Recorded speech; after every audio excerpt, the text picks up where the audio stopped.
the airline industry as it is currently operating is an industry that is fragile.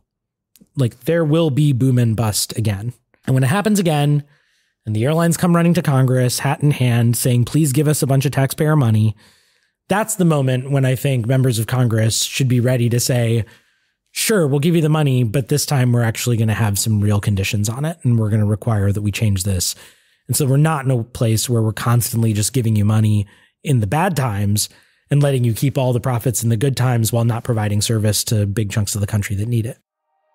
Today, I'm excited to welcome our guest, Professor Ganesh Sitaraman, an expert in constitutional law, regulatory law, and political economy.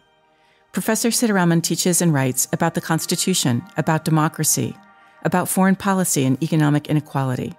He's been profiled in the New York Times and Politico for his work at the interstices of politics and ideas. Professor Sitaraman is holder of the New York Alumni Chancellor's Chair in Law and directs the Vanderbilt Policy Accelerator for Political Economy and Regulation.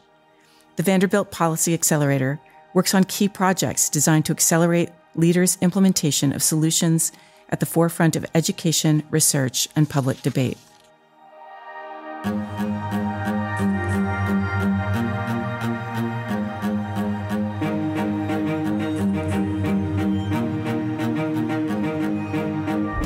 Welcome to Quantum Potential, a podcast dedicated to curiosity and discovery. My name is Cybele Raver, and I serve as the Provost of Vanderbilt University. As a leader in higher education and as a social scientist, I believe that we can transform higher education for the 21st century.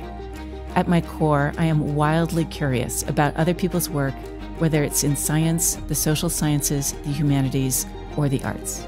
This podcast gives us the opportunity to break open new ideas through discovery and creative expression.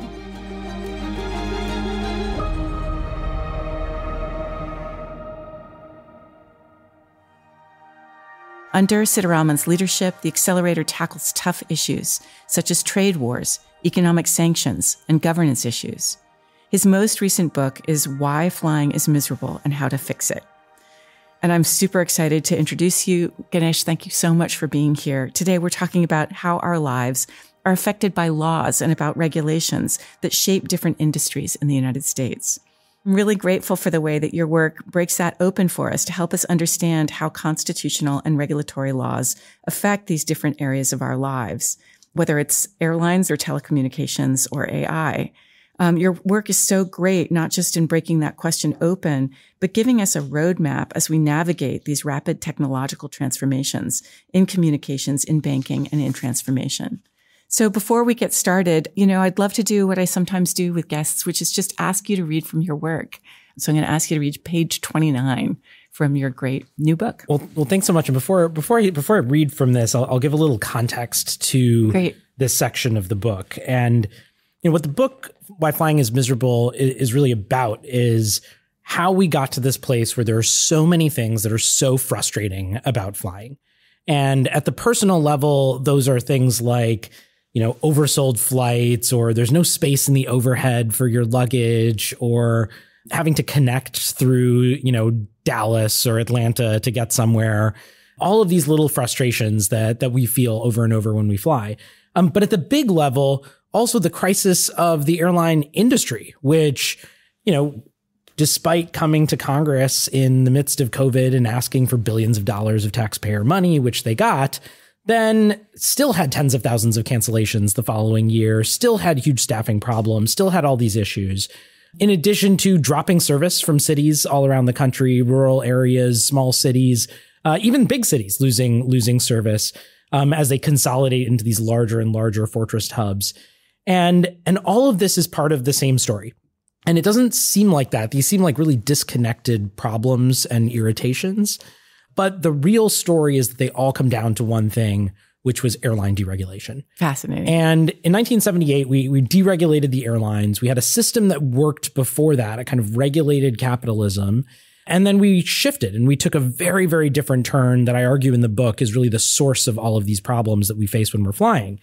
And so this portion of the book is really describing the regulatory model and tradition that the mid-20th century system, the system started in the 1930s with really its origins in the 1920s, and that continued through the 70s before deregulation. How did that system work and where did it come from? And so that's this section of the book. And it really starts with this quote that I think is really interesting by a guy named Edgar Gurrell, who is the president of the Air Transport Association, which was basically the trade association for the airlines in the 1930s. So when Gurrell invoked the traditional American way, he didn't mean that airlines should be governed by free markets or laissez-faire principles. Rather, Gurrell thought airlines should be regulated under what were then called common carrier or public utility principles, and which some scholars now call the law of networks, platforms, and utilities. These principles were critical to what we can think of as the American tradition of regulated capitalism. The American tradition of regulated capitalism had its roots in three different areas of law and policy: communications, the postal system; money, the banking system; and the English law of innkeepers and common carriers, which went all the way back to the 13th century. There was no single moment of its founding, no single theorist responsible for its creation, and no manifesto outlining its tenets. It was truly a tradition, a set of practices and principles that evolved and was refined over generations.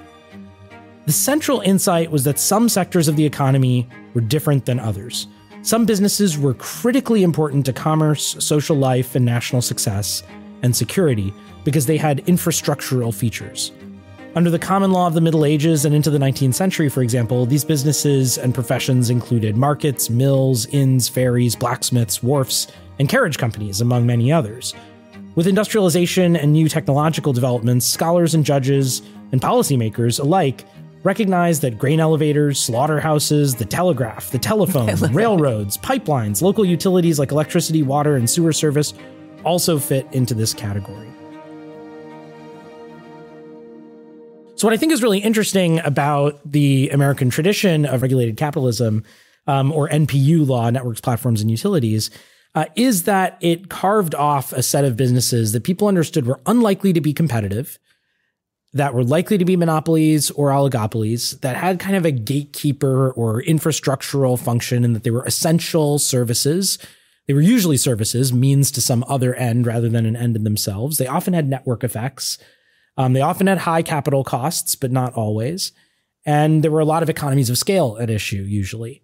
And that these factors, and some others too in some cases, meant that they were critically important to the public. Totally. To commerce, to communication, to all of these kinds of things. And that they had to be governed differently than, say, a company that makes sofas or coffee mugs. And that those had the habit of being under some regulatory and federal or state or both federal and state legal constraint that then helped them and the federal government to mobilize in the time of great national need. Like those, you make really cool, historically anchored points about why an airline or a telecommunications system operates quite differently than if I'm running a set of Dairy Queens in various cities offering folks a dessert treat, right? That's exactly right. And the geographic point, I think, is really critical because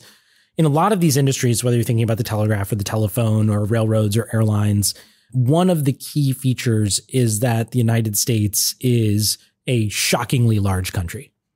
We often don't think about that in our kind of daily lives, but it is a gigantic country. And what that means is that if you want to have commerce or economic growth or communication in all parts of the country, you actually have to have the kind of infrastructure that connects those places to the rest of the country. And, this principle really goes back to the post office and the founding. And one of the things that the founders recognized was that you needed to stitch together the nation. And back then it was a lot smaller. 13 colonies all on the eastern seaboard, not that large compared to where we are today. But they recognized in their context that if you didn't have some communications means for everyone to be in touch, to understand news of what's happening elsewhere, to be able to communicate, you weren't going to have a commercial society or a democracy. And, the modern version of that over time has been to build these other infrastructural resources that are more industrial or mechanical or technological. And airlines are a great example of that. Who would ever want to start a business in a city that doesn't have air service? why would you, if you were a kid who had an amazing idea, why would you start a Fortune 500 company in a city where no one could fly there? Right. I was at Cornell, where in Ithaca, I was hired under a time when there was one airline that served Ithaca, and then that airline stopped serving that city. And suddenly the only way to get out of Ithaca to any other city was by bus, unless you had a car and you were going to drive, right? And that's a real chill on people visiting, on tourism. I mean, I imagine even as an academic there, do you really want to give a talk at Cornell if it's going to take you, a day and a half to get there and a day to come back? It's a real hassle to do that. There was a definite sense of panic, like we have to find some solution, right? Yeah. And this is a critical point, is this regulatory system was designed to make sure that we could have dispersal of economic activity across the country. And so in the airline context, what that meant was that the Civil Aeronautics Board, which was the regulator that governed the space from the 30s to the 70s, had a mandate to allocate routes to different airlines. And so it would say, okay, you can fly New York to LA. That's a high volume. A lot of people want to do that. You're going to make money off of that route. But you're also going to have to fly Seattle to some random place in Alaska where there's really not going to be much volume. You're going to lose money, and you internally cross subsidize. And, yes. and as I mentioned, this is the post office. This is the postage stamp. It is more expensive to send the letter down the street in New York than it is to send it from New York to Alaska, but the price of the stamp is the same. And that's because we want to encourage and support people who live in farther away places, in smaller cities, to make sure that you can have communication. And in airlines, it worked kind of the same way, a kind of regulated rates, allocation of routes so that big airlines had to serve both smaller markets and larger markets. And you were not allowed to just start an airline and start serving. You had to be approved by the regulators to do that, because if you didn't have that kind of system, what's called entry restriction, what would happen is a new airline would just want to serve, say, New York and DC or New York and Boston, because a lot of traffic on those routes. Why serve Alaska? It's very expensive. Don't serve it. And what ended up happening is, after deregulation, you actually move to a world where you take away that entry restriction, you take away route allocation, and you say airlines just fly wherever you want, whenever you want, charge whatever you want, do whatever you want, basically. I think of this period as a little bit like the Hunger Games, where there's just this kind of cutthroat competition between the airlines. And so at the beginning, there's all these benefits like that you had with student rates early on all these new airlines. But pretty soon the big airlines come back and they don't want these small airlines competing with them and undercutting them on price. And so they start doing things to try to push those guys out. And what you end up with after dozens of bankruptcies and mergers in the 80s is the exact same oligopoly of a small number of airlines that are dominant in the country, but just now unregulated. And that's a real problem. And that's the world that we live in now, where we have a smaller and smaller number of airlines that are dominant.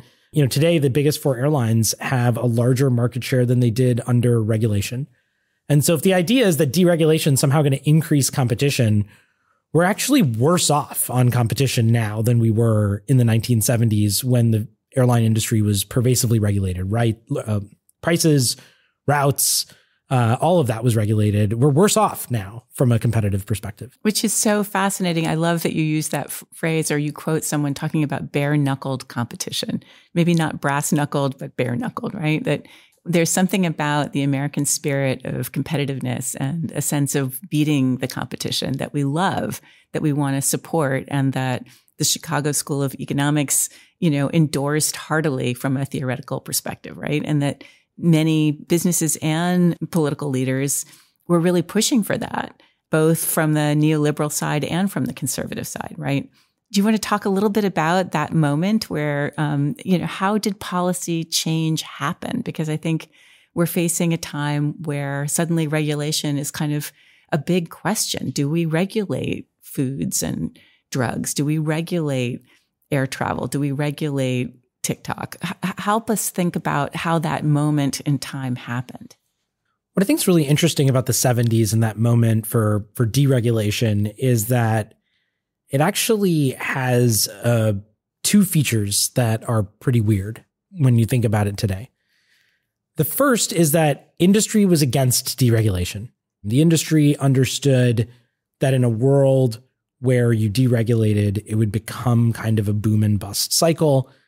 that would ultimately be bad for Americans and bad for the industry.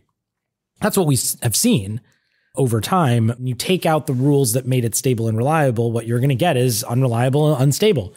And it's going to be unstable for all the parties involved, workers, the companies, and passengers, not just one group of them. And I think that was something that they were quite prescient on in that period. But there was this general belief that if we just unshackle the market and let it go, everything will just be better. And, there have been real trade-offs and we haven't really seen that pan out. So the airlines are deregulated. Suddenly all these new entrants come in. And then how does it end up that we don't get the free market solution that we dreamt for? How is it that we end up having, these massive fisticuffs between all of these carriers, and yet there aren't, heroic good airlines that emerge that provide the right priced tickets the way a rational actor and other rational actors would yield in a perfect economically framed model? Yeah, it's that the perfectly framed economic model for this industry doesn't exist, right? As I started with, some businesses are different than others. Yeah. And, restaurants are, a good example of a competitive industry. If you have a long enough street, you can have 200 restaurants that compete with each other. That just doesn't make sense for airlines if what you're trying to do is compete and do any sort of reasonable service that is related to cost.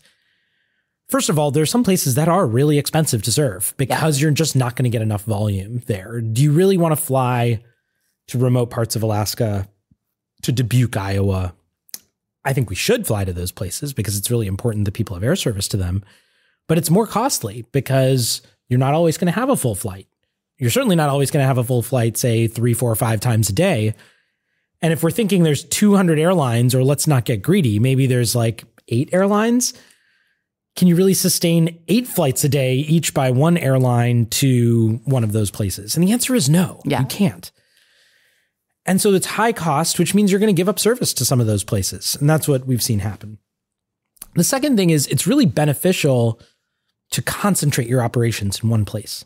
So under the regulated system, they actually didn't allow what we have now, which are these fortress hubs, your Dallas, your Detroit, your Atlanta, where one airline is just overly and incredibly dominant, Delta in Atlanta, American in Dallas. Instead, they made sure that at these big cities with any real scale, that no airline really had more than 25 to 30%. That was kind of being the big player in town. So there was always more competition. What's happened instead is since deregulation is airlines have shifted to concentrate all their operations in one place, which means we're all connecting through these different cities. But that also means that they take away the number of flights and the concentration that they have in some other places.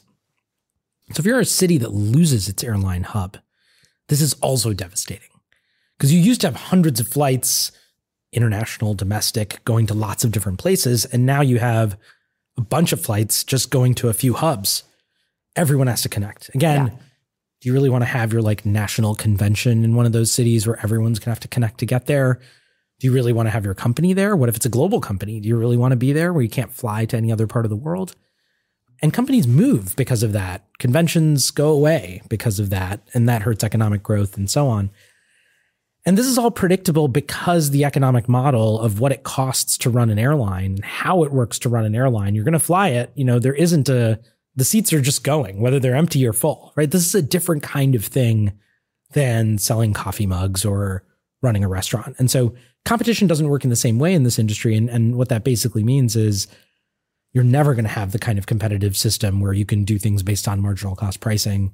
But I think it's helpful for us to just widen the aperture enough to understand all the decisions we've already made, right? We've already made a decision to be in a fairly to highly competitive space with, some to none to very high amounts of regulation, but probably not in the very high amounts, right? Given everything that you just described. Mm-hmm. So I think then the question is, how do you mobilize that level of knowledge and that level of expertise and that kind of storytelling so that it's actually impactful in the hands of decision makers, right? We have clearly this fascinating interaction between elected government leaders commissioners of various commissions that I didn't even know existed that manage and oversee this particular industry, corporate leads, and then the public, right? So it's a lot of different constituencies, a lot of different actors, and you've got to enter into that and somehow convince everybody that there is a solution and that it could be better. How do you do that? Yeah, I think there's a lot of things. I mean, you do podcasts, for example, as one easy one, but I think there's a real mix. So for the airline work, as one good example, I've done some quite technical work. We have a casebook, a textbook in networks, platforms, and utilities, and it has the airline story, but in pretty technical language for training lawyers. And then why flying is miserable and how to fix it, as you could tell from the title, is really geared toward a broad audience. And it's a short book. It's a really quick read.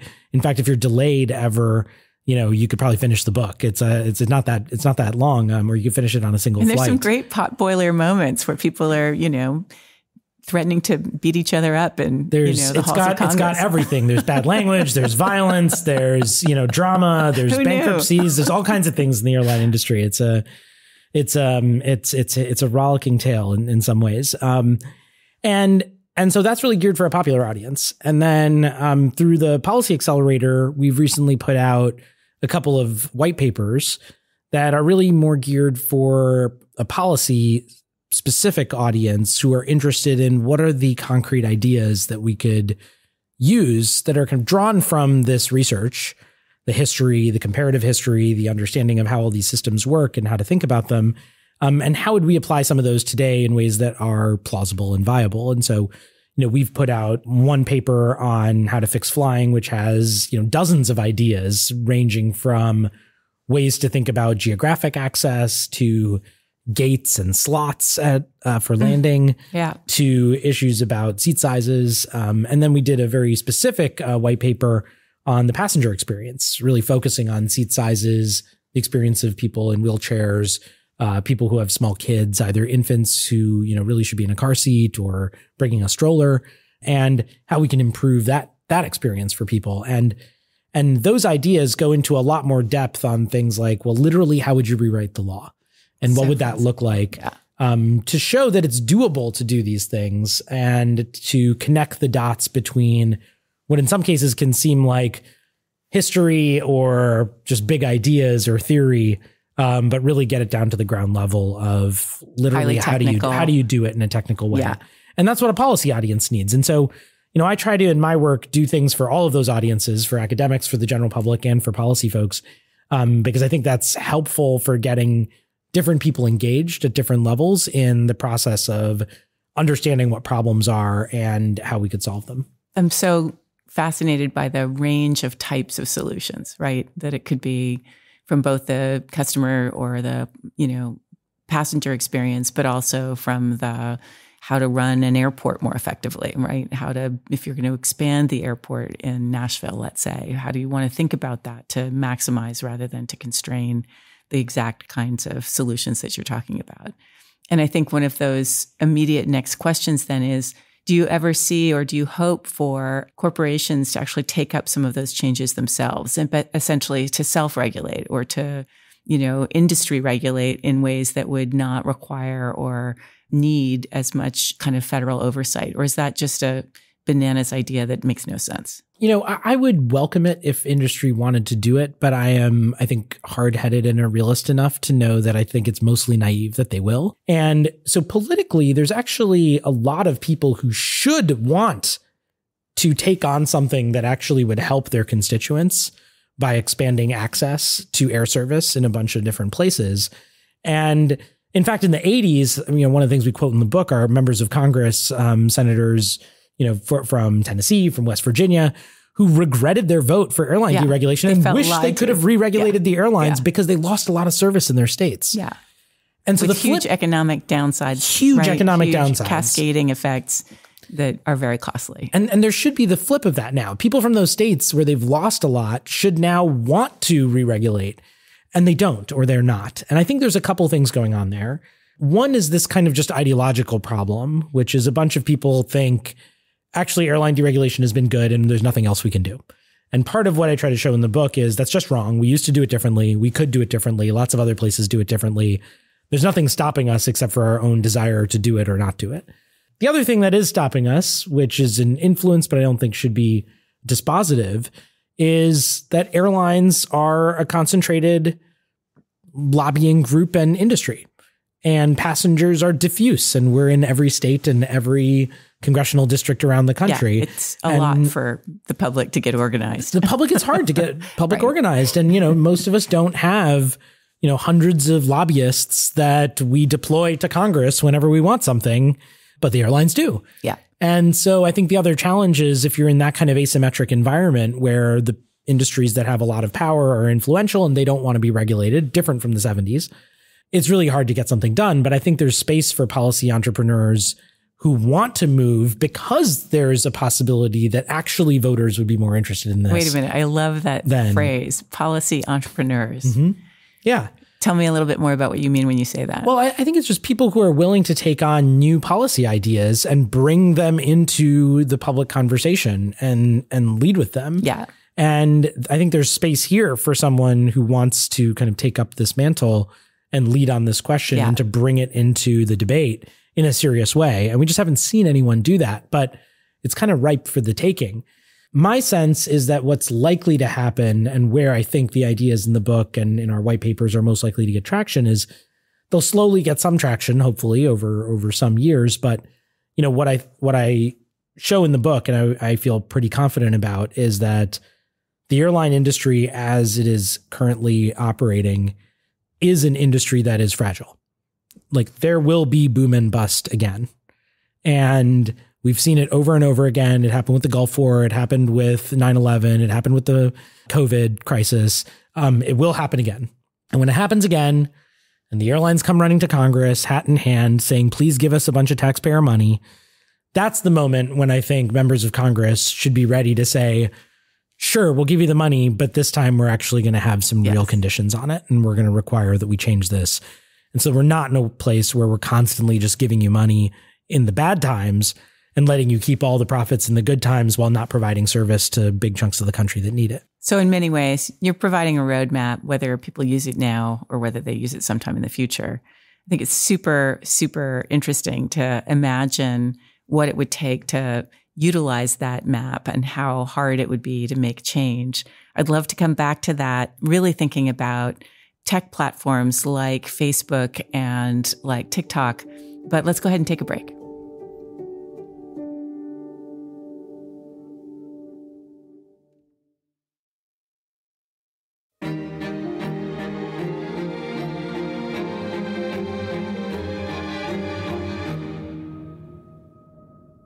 We're back with Professor Ganesh Sitaraman talking about all the ways in which some sectors of our American economy and the ways in which we live in the world really look, feel, and act differently in terms of both our safety, our experience as having equal, opportunity to do things like fly or make phone calls, but also in terms of our national security.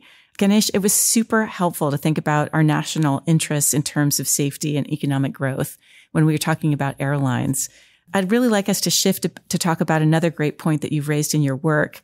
In your Stanford Review article, you give a great example of our need to control wireless communications.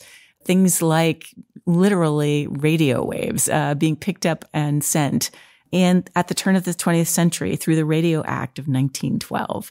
And you use that as the sort of introductory or prequel chapter to really understanding or helping us to understand the big, intense concern around China and its ownership of TikTok. So can you just lay the foundations for us, set the stage for us by talking a little bit about, in one example, you talk about undersea cables. In another, you talk about wireless telecommunications and ways of sending messages. How do we think about that in terms of our national security? Well, let me go back and connect this up to the airline conversation to get us into it, which is the system of regulating networks, platforms, and utilities. The American tradition of regulated capitalism was one that applied to a number of different sectors. And like I said, these were businesses that were not like all the others. And the classic categories of businesses were transportation, energy, telecommunications, banking.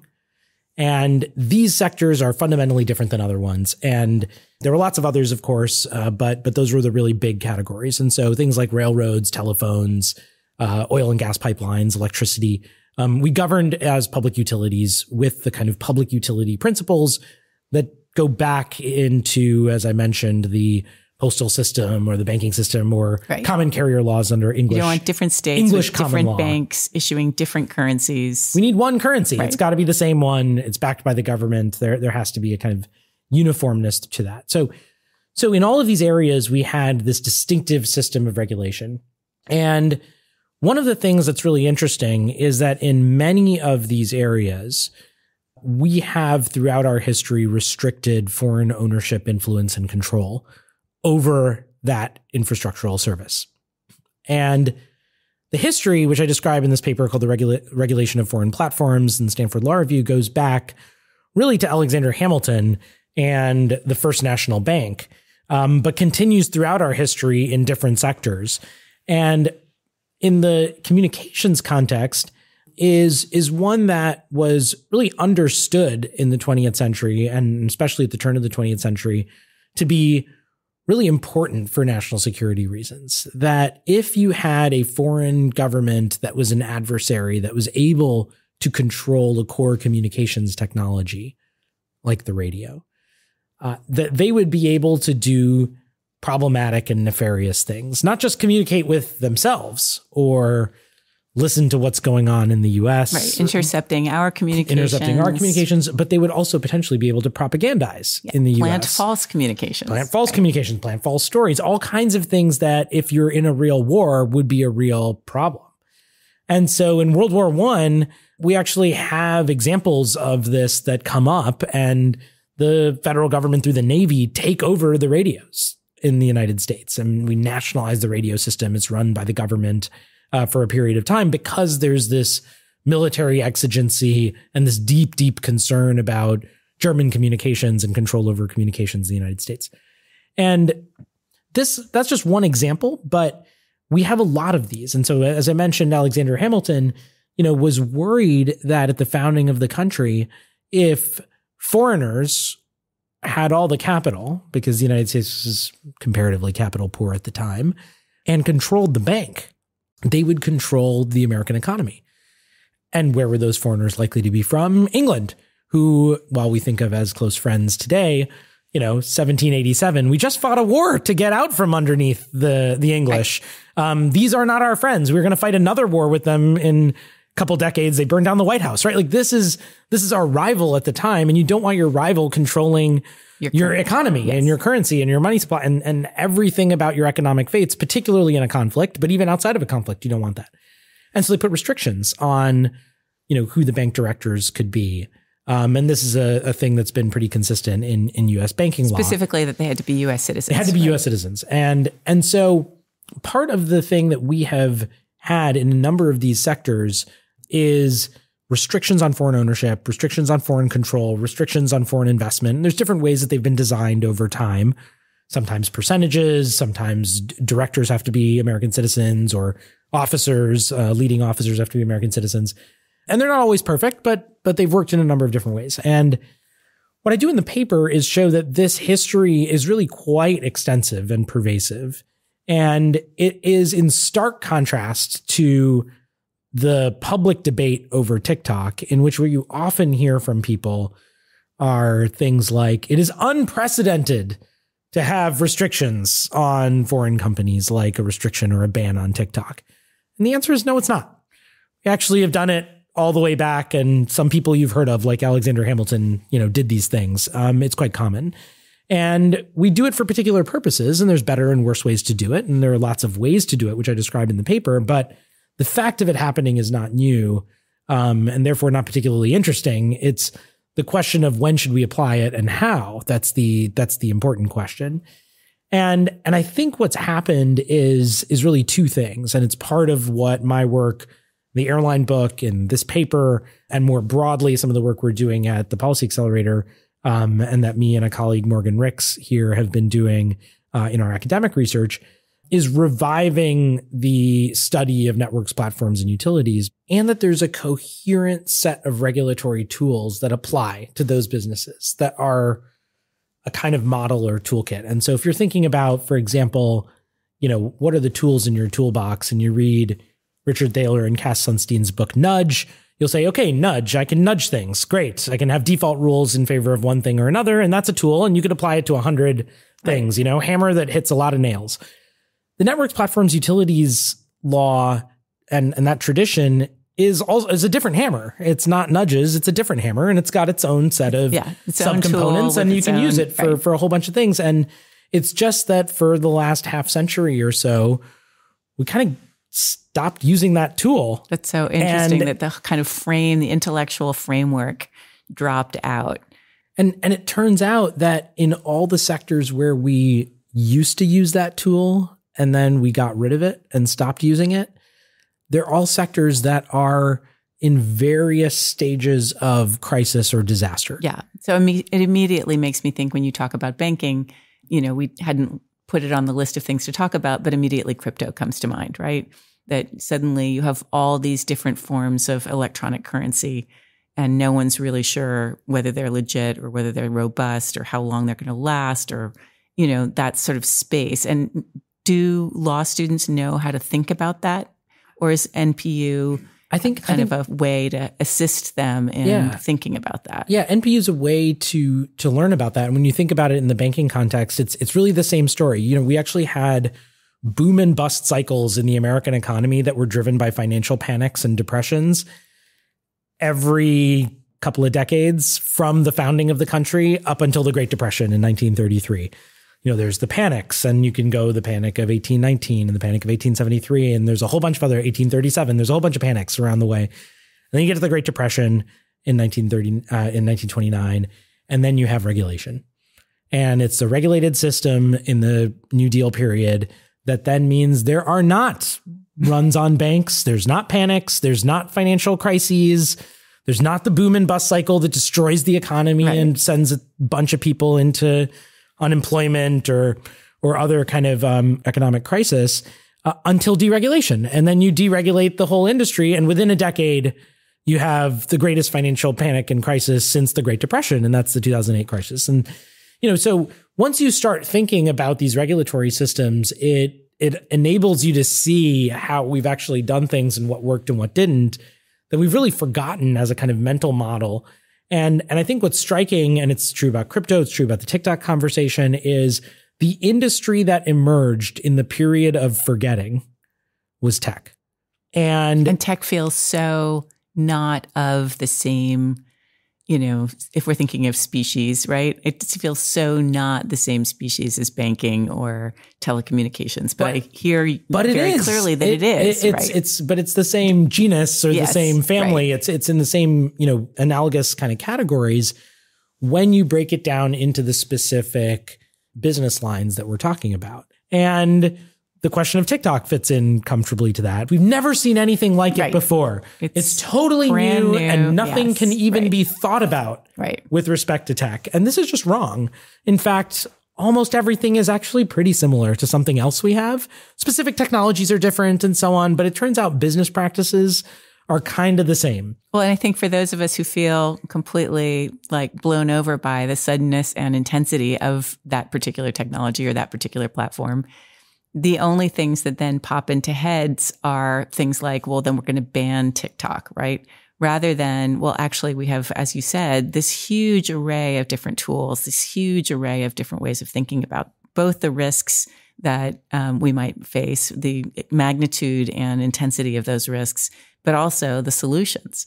So for the purpose of just backing up a little bit, just tell us a little bit about why TikTok was originally viewed as a threat. What is the actual threat in terms of national security that one might argue TikTok poses? Well, there are a few different ones that people have raised. One, and I'll take them, I think, from a little narrower to a little broader. I think some of the narrower ones are that, you can collect a lot of data from individuals. You can, effectively surveil people in some ways or others in terms of their behaviors on the platform, and that there's concerns that could be used against individuals, say in government or who have national security relevant positions, maybe to try to put pressure on them or just collect information about them, build psychological profiles or something like that. So that's kind of one set of concerns. I think the bigger set of concerns that, at least in the early stages, didn't get as much discussion, but I think has gotten more in recent years, is that the application itself curates through its algorithm the kinds of things that people see. And if you are downplaying certain kinds of content and amplifying other kinds of content, this is potentially problematic, particularly if you're in a conflict with an adversary. And if we're in a place where, as many believe, that we're in a competitive relationship, if not adversarial relationship with China, and that there's a possibility of a future war at some point, if that were to come to pass, do you really want your adversary to have a kind of direct line to everybody in the country, in the population, and to be able to shape how they get their news and what kind of things they're seeing and so on? And even in the absence of that, do you really want your competitor to be shaping that kind of information ecosystem even now, where you could still have an influence on the trajectory of the country domestically? Right. I flashed on, an image of what if Germany were able to funnel radio messages into American households during the Second World War that the U.S. couldn't actually easily surveil or stop, right? There are great examples. That's a great one. What kind of misinformation, what kind of operations would Germany have run? Or what if you let the Soviet Union own NBC, ABC, during the Cold War? We would never have allowed that, right? The evening news, instead of Walter Cronkite, is going to be some like Soviet person telling you about how the Soviet Union is great, and we would not have allowed that in the Cold War. And so that's the kind of analogy that you might think of for thinking about TikTok, and it doesn't really get into the debate as much.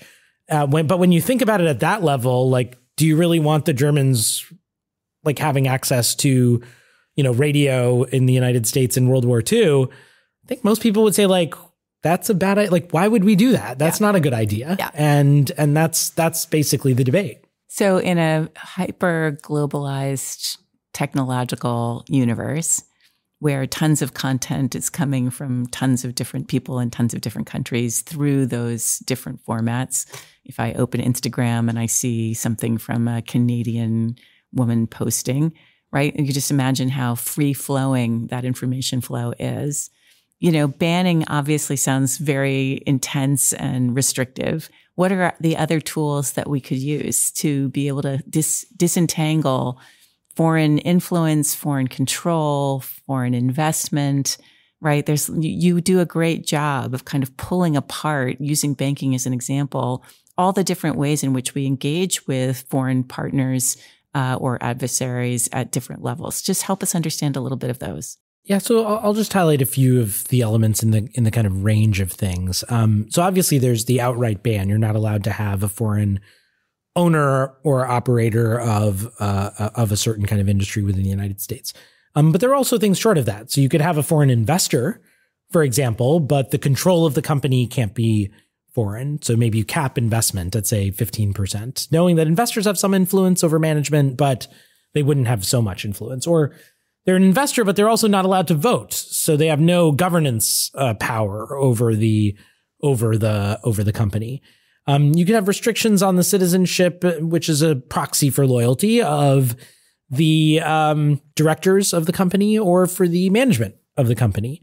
You could have certain aspects of the company's operations that have to be domestic, held domestically, sourced domestically. Hence the U.S. subsidiary. And the U.S. subsidiary would be a version of that, where every aspect of its governance is just in the U.S. and you still have a parent company that's foreign. And in that sense, some amount of the profits go to the parent company, but it's not governed in a functional way by the foreign parent. So there are different ways that you can design these kind of systems, and we can think carefully about what makes sense in any given context. And I think that's where a lot of the debate, or more sophisticated debate, needs to go on the TikTok question. Super helpful, because I think, when we say regulation, a set of concerns or, opportunities come up in our heads. And then when we say regulation of a foreign actor in face of national security, maybe that whole question starts to rotate, right? And then does it rotate again when we talk about AI and when we think about, ChatGPT or other platforms in which we put our data and our questions to be circulated widely and with audiences and to users for whom we have perhaps no trust or little trust? We've been doing it almost, I would say, relatively unthinkingly, right? The technology has so rapidly outpaced our ability to imagine the risks, much less protect against them. How does that work in terms of your work in AI? I think the thing to focus on when we think about AI is to start, or the thing to help us focus when we talk about AI is to think about what I and a number of others call the AI tech stack, which is basically like the supply chain for AI. When you go from down this chain, from the application all the way down to the machines that make the semiconductors, it turns out there's less and less competition all the way down. There is only one company in the world, a Dutch company called ASML, that makes photolithography equipment, which is the stuff that you need to make semiconductors. There is one dominant company on manufacturing semiconductors. That's TSMC, Taiwan Semiconductor Manufacturing Company. There is one dominant company on designing them. That's NVIDIA. There are three dominant companies in cloud: AWS, which is Amazon Web Services, GCP, Google Cloud Platform, and Microsoft Azure. Just three. There's a few more when it comes to models, and there's reasonable competition at the application layer drawing on some of these other things. So I think when you think about this from an NPU perspective, one thing to think about is a core piece of understanding NPU is we're looking at the sectors where there's likely to be not very much competition, where there's high capital costs, where there's network effects, where there's lock-in effects, where there's things that are going to lead us not to have, competition in industries like making coffee mugs or sofas or restaurants. You're locked into AWS because it's hard to switch to one of the others. So there isn't going to be competition there. Vertical integration across the different layers. We might be really worried if the same company owns the cloud, the model, the application, and the chips and everything else, because you're going to ask your AI. A good example, I think, could be, you put into Microsoft Bing, what should I do this weekend? And the AI or whatever will tell you, well, you should play Xbox. Well, why should you do that? Because Microsoft owns Xbox and they own Bing, and the AI that they're operating is theirs too. And it did it on its own cloud. Like, it's going to push you. They're not going to say, play Nintendo. That's not what they're going to tell you. So maybe we should be worried about these things. And especially if you're a business person and you're thinking about starting a business in some of these sectors, if you start an application and it's a pretty good application, aren't one of the model companies going to just copy you, steal your thing and offer it, and you'll just go out of business? And this happens in other sectors. This is what's going on in the tech sector in a bunch of places. And so, you should be worried about this kind of thing. And if we want to have a vibrant, dynamic, innovative, competitive ecosystem, you have to have these foundational infrastructures that are available to everyone. So that bare-knuckled competitiveness that we love so much can exist, can thrive, right? That we actually, at every level and in every way, aren't constrained because we didn't think about it. That's right.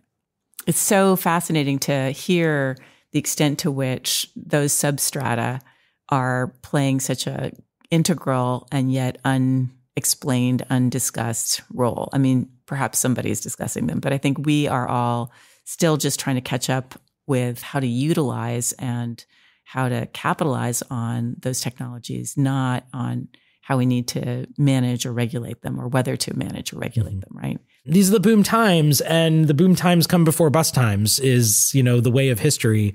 But, I think one of the challenges is if you don't think about that, you are going to fall into the trap. I mean, it's the old saying, those who don't study history are doomed to repeat it. Great point, and certainly a great point for us to take a break. I can't wait to talk a little bit about how you found your way into this space, Ganesh. It's really amazing to think about you as a legal scholar and you as a person in the middle of political economy and law, trying to sort it at a time when it's so rapidly evolving. So we'll come right back.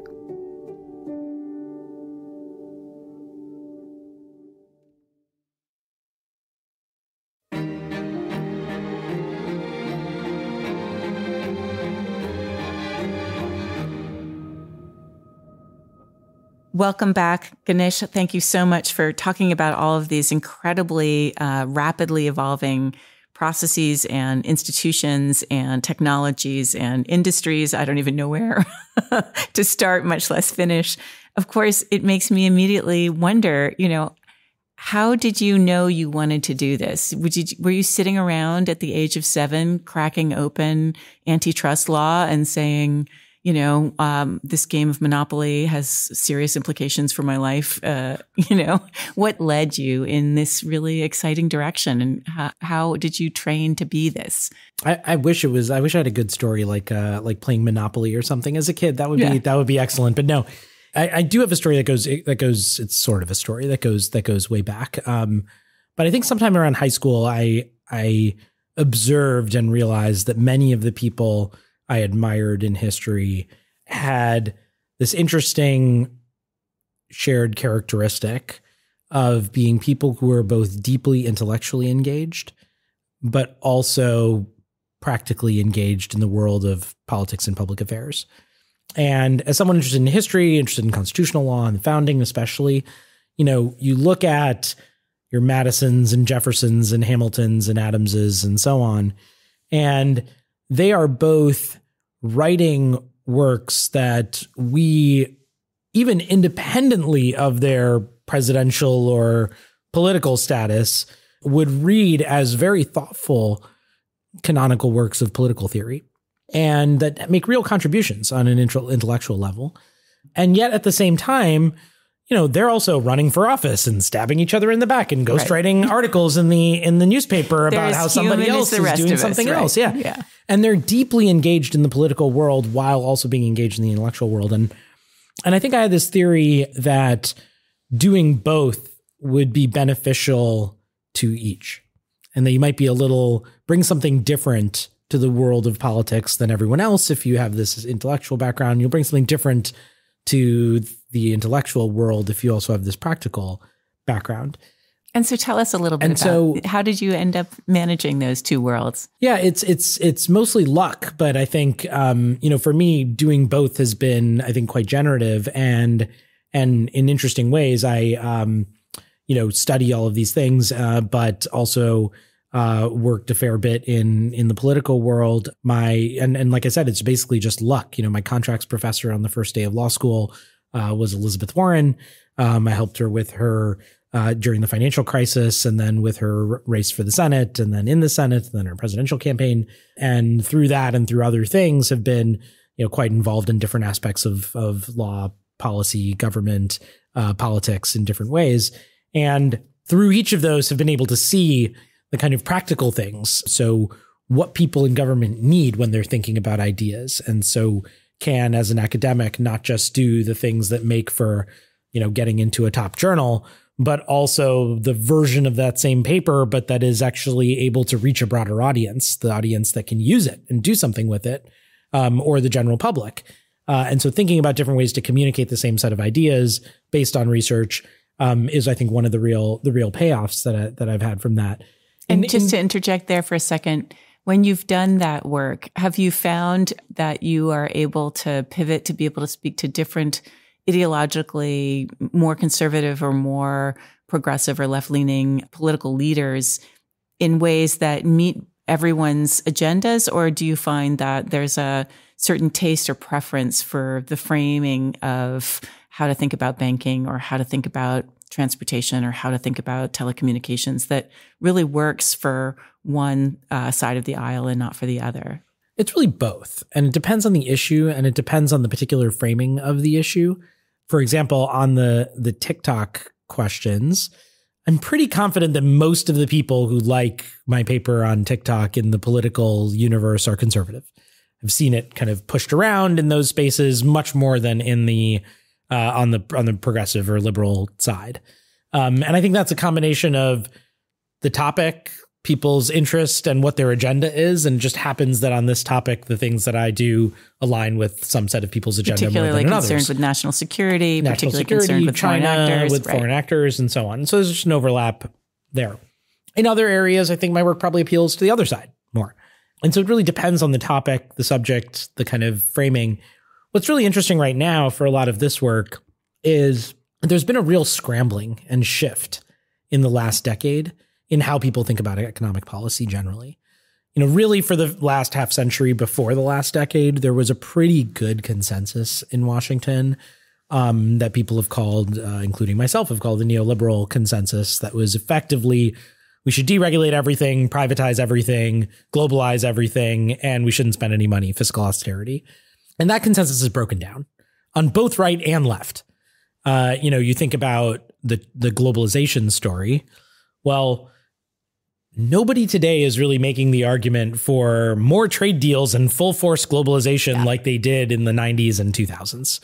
We are just not there. In fact, it's the opposite conversation. We're talking about tariffs and export controls and trade restrictions of all kinds. That's the conversation. Nobody was really talking about antitrust law and regulating or grappling with enormous concentrations of economic power in the 90s and 2000s and even in the 2010s. I mean, you couldn't really go around Washington and have a conversation about antitrust in, say, 2013 or 14 without it being a very technical conversation, antitrust economists and some lawyers having a kind of very narrow conversation. That's very different now. Antitrust is on the front page of newspapers. It's a thing that people talk about in the world, not just some scholars and the bureaucrats. So we've had a big shift. Industrial policy. If you were to go around Washington, as I occasionally did in the kind of late Obama era, mid-Obama era, and talk about industrial policy, I think the general mood was like, don't invite that guy back. It was not allowed to talk about that stuff. It was the Lord Voldemort of policy. Like, it must not be named because it was so horrific to do industrial policy. The only thing we can do is globalize, right? That was the world. Well, now you have everybody interested in industrial policy. You've got the Biden administration where the National Security Advisor and the head of the NEC are giving speeches on industrial policy. You've got Marco Rubio, who's been writing reports as a senator on industrial policy, now the Secretary of State on the Republican side. So, there's been a really big shift. And I think that scramble and that shift has meant that there are people on both sides who are interested in some of these topics and people on both sides who really dislike some of both. So in terms of reaching out, I think it's a weird thing where I've found traction in some of my work on both sides, which is good, but perhaps surprising to some. I mean, it's very helpful to think about the marketplace of ideas, the marketplace as a place where, university faculty members have an opportunity to get those ideas out and to shop them not only to leaders, but to the public, right? And the ways in which you do that, I think you've discussed really clearly as, exciting and also kind of a clear responsibility, as kind of way in which you navigate both the intellectual and the political dimensions of your work. I think a lot about you training the next generation of attorneys and scholars at a law school, at Vanderbilt's law school, which I think is known to be very ideologically heterogeneous with, viewpoint diversity. What's it like to teach students? Are they caught up? Are they hungry for this information? Do they want to talk about industrial policy? Are they ahead of you, in saying, well, how does that work for rural markets? How does that work for labor? How does that work for shareholders? Is there a sense of this strong appetite among the next generation? Yeah, I think people are really interested in these questions. When we taught Professor Morgan Ricks and I taught the Networks, Platforms, Utilities course together, and when we did it for the first time, students were just so interested because you rarely get to learn about the kind of basic industries and of our society and both learn about their industrial history and their legal and policy history together. And that's how we teach the course. And so if you've interacted with the post office, as almost everybody has at some point in some way, you learn in our class about the whole history of the post office and how it started and how it grew and what its components are and how it works and how they did postal rate setting and how we have geographic access and how universal service started and rural free delivery and all of these interesting innovations of the post office that you experience as a person, but have no idea how they work. So you really learn about society. And when we do tech platforms in the course, for example, I remember teaching digital advertising.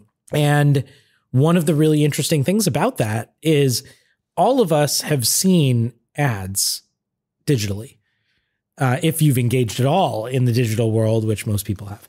And so if you've seen Google ads, if you've seen ads in Facebook, if you've seen ads anywhere on these places, where do those ads come from? How does that ad get served to you? Well, that's what we teach in the class. We show them how that industry works and how the ads are built. Which are the companies doing which parts of this? What does that exchange look like? Who's getting paid? How's that actually work? And then we think about where the problems are. Are there antitrust problems? Are there abuses of power? What are the downsides? What are the pros? What are the cons? How do these systems work? And again, it's one of these fascinating things for the students because you actually get to see how this thing you interact with every single day works.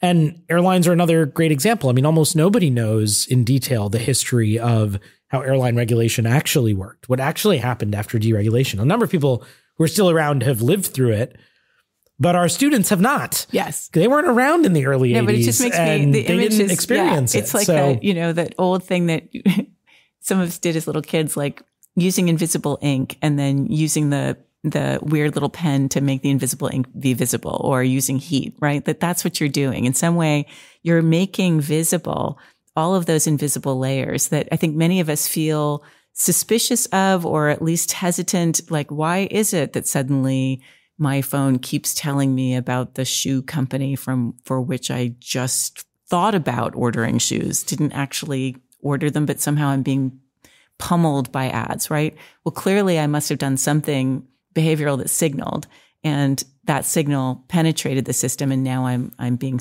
sold shoes on high tech, high energy, right? So that you are able to do that, but to people who are actually going to lead and to make decisions and to argue for directions that we should all go is super exciting, and I think one that I hope makes us feel empowered and emboldened rather than caught up or swept along by technology in ways that feel often so fast-paced and so complex that we don't really understand how to navigate them. In that way, just thinking about sort of final words, where would you like us to go, Ganesh? Where would you like this work to go? How do you want us to think about this in future? Well, I think the thing that I'm hoping and that we're hoping is that by giving people more access to understand the tools of NPU law, its history, how it's operated, how it worked, and the great things that it actually did. And there are certainly some trade-offs and downsides too, but to understand the positives in that, which I think are quite undervalued, that if we can do that, it will actually provide some really helpful answers to solving some of our thorniest problems. And so, like I said, if you think about the areas that we removed this toolkit from, railroads, maritime shipping, these are not areas that airlines, these are not areas that one would say were massive successes during COVID. There were real problems in that period. Banking, we had the financial crash. We just had some bank failures just recently, a few years ago. These are all problems that we see in the world. So I think that this lens into thinking about regulation can actually help us with actually some of the hardest, most fundamental, most important, most critical issues for addressing how we have a thriving, stable economy and society. And my hope is that the more people that hear about them, the more people who we can teach, the more people who understand how they play out in these different sectors, the better chance we'll have at actually governing them in a way that actually achieves some of the positive social goals that we know from history they can achieve without some of the downsides. Thank you so much for being with us. Thank you to our listeners for tuning in. We'll be back next time with another guest who's pushing the boundaries of discovery. Until then, I'm Cybele Raver, and this is Quantum Potential.